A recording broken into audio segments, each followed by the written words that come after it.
Hello guys, welcome to अध्ययन अड्डा YouTube channel. आज हम आपके लिए लेकर आए हैं छंद में जो पहला प्रकार है छंद का, वार्णिक छंद। तो आज हम क्या पढ़ने वाले हैं? आज हम वार्णिक छंद पढ़ने वाले हैं। तो चलिए स्टार्ट करते हैं आज का सेशन। सबसे पहले जो छंदों का विवेचन हमने किया, कितने प्रकार के छंद बताए थे? 4 प्रकार के छंद बताए थे, जिसमें से पहले प्रकार का छंद था वार्णिक छंद। ठीक है, तो आज वार्णिक छंद को पढ़ते हैं। क्या है वार्णिक छंद? जिन छंदों की रचना वर्णों की गणना के आधार पर होती है, यानी वर्ण से हमें समझ में आ रहा है यहाँ पर क्या लिखा हुआ है, वार्णिक। इसका मतलब वर्ण के आधार पर जो छंद बने होते हैं उन्हें वार्णिक छंद कहते हैं, है ना।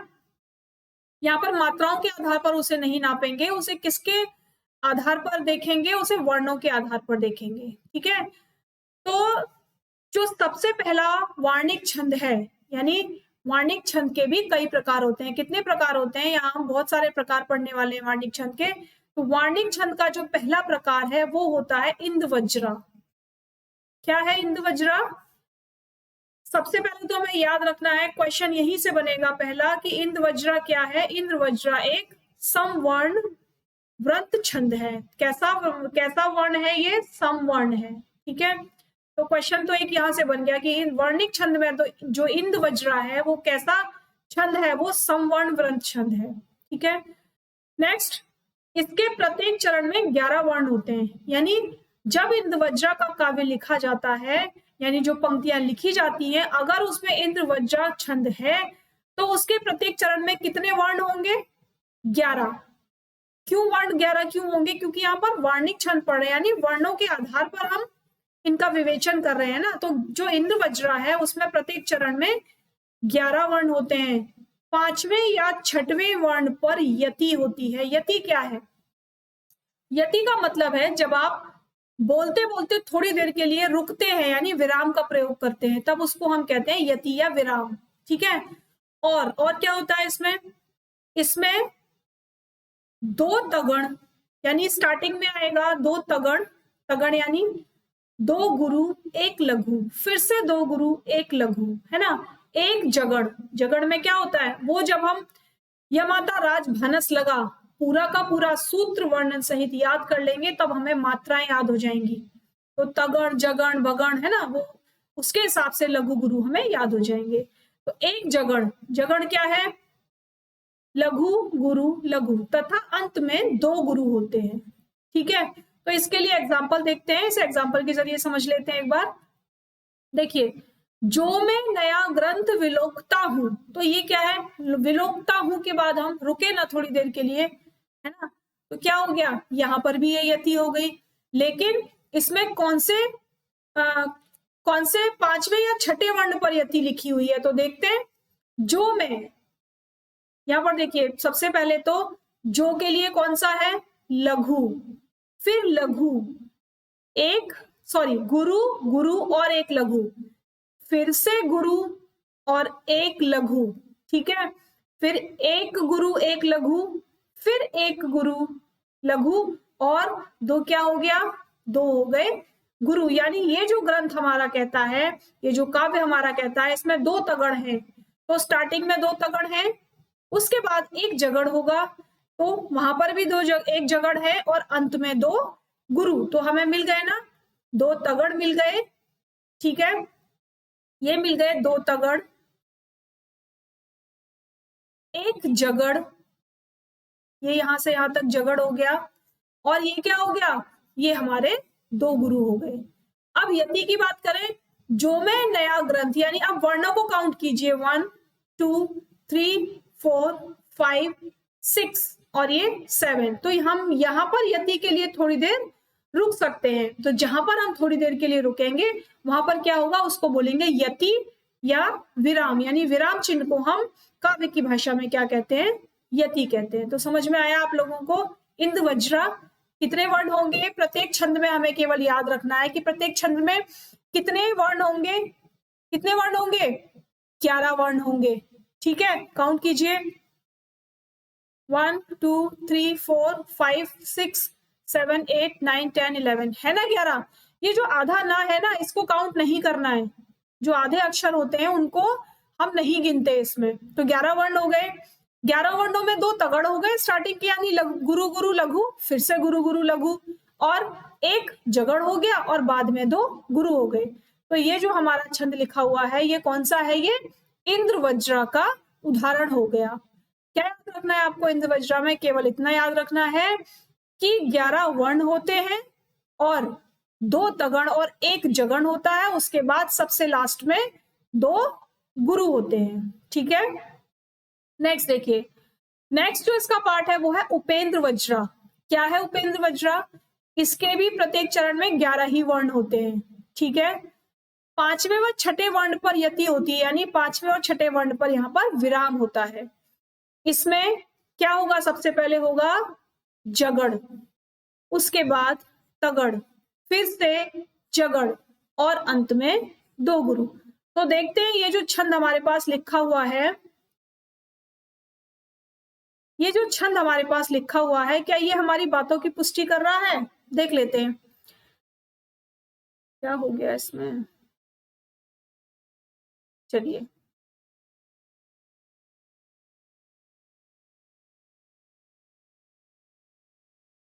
ठीक है, हाँ तो देख लेते हैं इसमें क्या ये हमारी बातों की पुष्टि कर रहा है। भाई पहला क्या बताया इसमें? पहला बताया जगड़। जगड़ क्या है?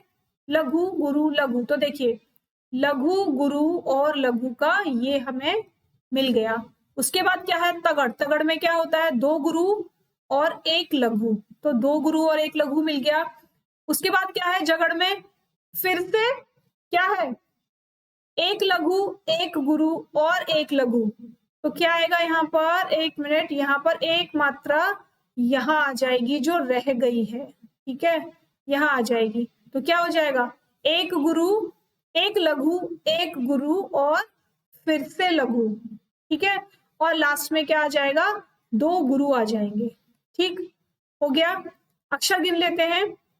1 2 3 4 5 6 7 8 9 10 और 11, यानी यहाँ पर भी हमें क्या मिले? 11 ही वर्ण मिले हैं। कितने वर्ण हैं यहाँ पर भी? वहां की तरह 11 वर्ण है, लेकिन इंद्र वज्रा में 2 तगड़ और 1 जगड़ था। यहाँ पर एक बार जगड़, एक बार तगड़, फिर से जगड़ तथा अंत में 2 गुरु।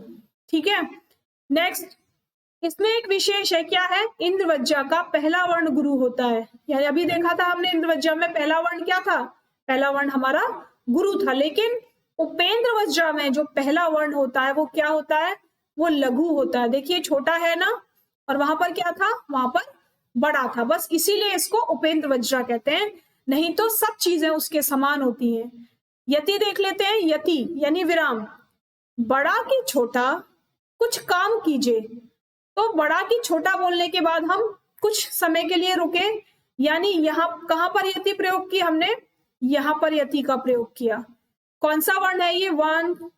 1 2 3 4 5। तो 5वें या छठे वर्ण पर होती है यति, तो यहाँ 5वें वर्ण के बाद यति आ गई। ठीक है, समझ में आया? परंतु पूर्व पर, अब रुकेंगे। परंतु पूर्व पर, तो यहाँ पर यति आएगी। सोच लीजिए। तो 1 2 3 4 5 6 7, 1 2 3 4 5 6 7। तो यहाँ पर क्या आ गई? यहाँ पर हमारी यति आ गई। ठीक है, चले आगे। नेक्स्ट अब आता है वसंतलिका। इस छंद के प्रत्येक चरण में 14 वर्ण होते हैं। अभी तक जो दोनों पढ़े इंद्र वज्रा और उपेंद्र वज्रा, कितने कितने वर्ण थे? वहां पर 11 वर्ण थे। यहाँ पर कितने वर्ण हैं? वसंतलिका, स्पेशली क्वेश्चन वसंतलिका में से आता है कि वसंतलिका में कितने वर्ण होते हैं? 14 वर्ण होते हैं।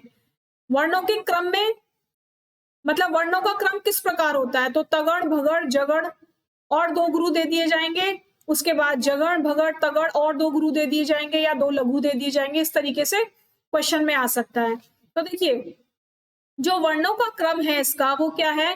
पहले तगड़, फिर भगड़, उसके बाद जगड़ और लास्ट में 2 गुरु। तो देखिए तगड़ है, हाँ है, ठीक है, ये तगड़ हो गया।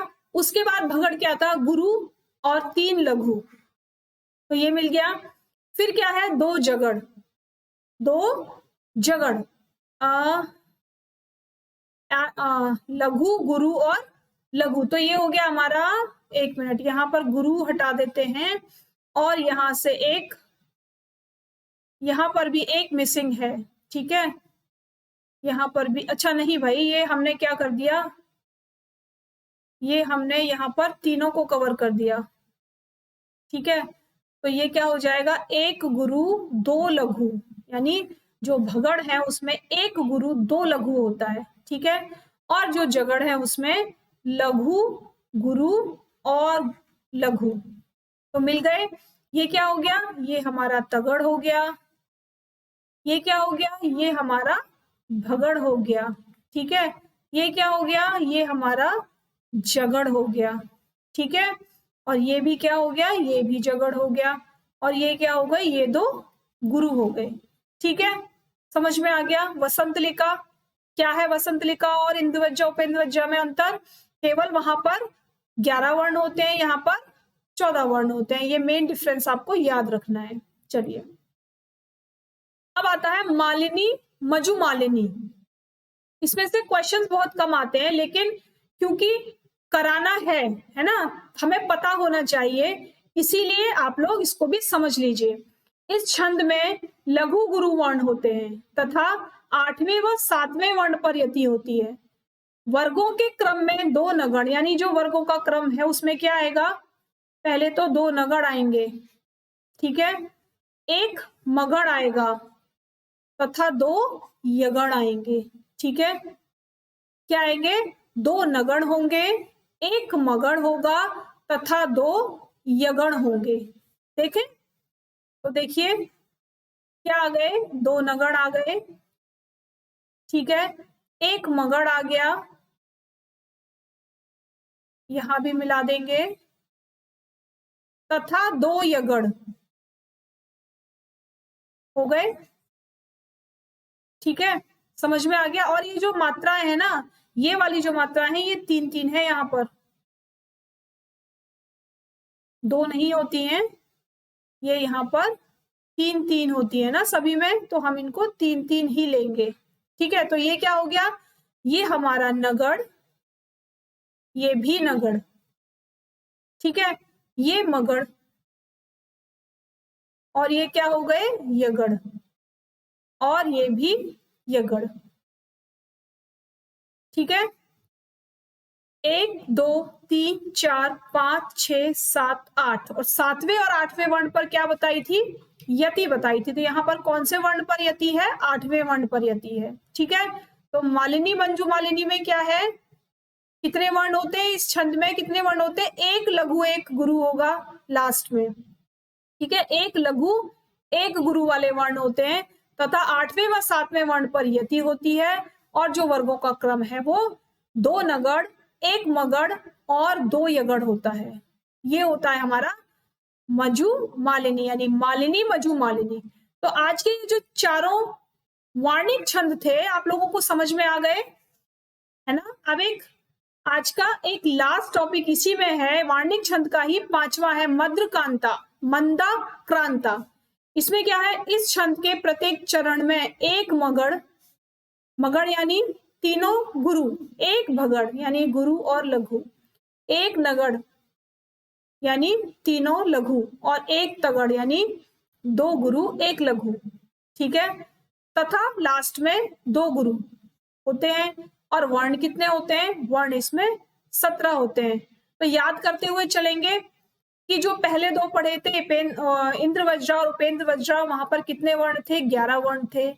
जो तीसरा पढ़ा था वसंतलिका, कितने वर्ण थे, 14 वर्ण थे। चौथे वाले में भी कितने वर्ण थे, चौथे वाले में भी कितने वर्ण थे, वर्णों के क्रम 8वें 7वें पर बढ़ रही थी, वर्णों के क्रम में दो नगड़ एक मगड़ होते हैं। यहाँ पर कितने वर्ण थे, 1 2 3 4 5 6 7 8 9 10 11 12 13 14 और 15 वर्ण। कितने वर्ण थे यहाँ पर हमारे 15 वर्ण, ठीक है। और ये जो मद्रकांता है इसमें कितने वर्ण होते हैं, इसमें हमारे होते हैं 17 वर्ण, ठीक।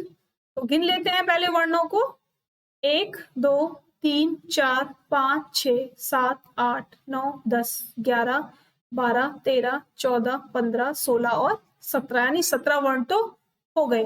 और यति कहाँ कहाँ है? चौथे, छठवें तथा सातवें पर यति होती है। ठीक है, चौथे यानी तारे डूबे तब टल गया छा गई व्योम लाली, है ना, ऐसे तो बोलेंगे, तारे डूबे तब टल गया छा गई व्योम लाली। और मात्राओं का क्रम क्या है? सबसे पहले एक क्या होगा? मगड़ होगा। तो मगड़ देखते हैं है क्या? ये है ना, इसको लिखेंगे मगड़। उसके बाद क्या होगा? भगड़ होगा। ठीक है, ये हो गया भगड़। उसके बाद क्या होगा? नगण होगा। ठीक है, और उसके बाद दो तगड़,